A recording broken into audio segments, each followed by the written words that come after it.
एवढी वाईट परिस्थिती कोणावरच येऊ नये.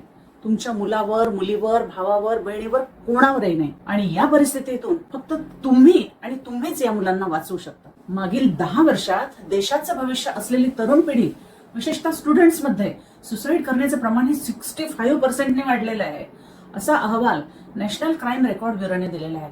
म्हणजेच भारतामध्ये दररोज 40 विद्यार्थी आत्महत्या करत आहेत असं म्हटलंय.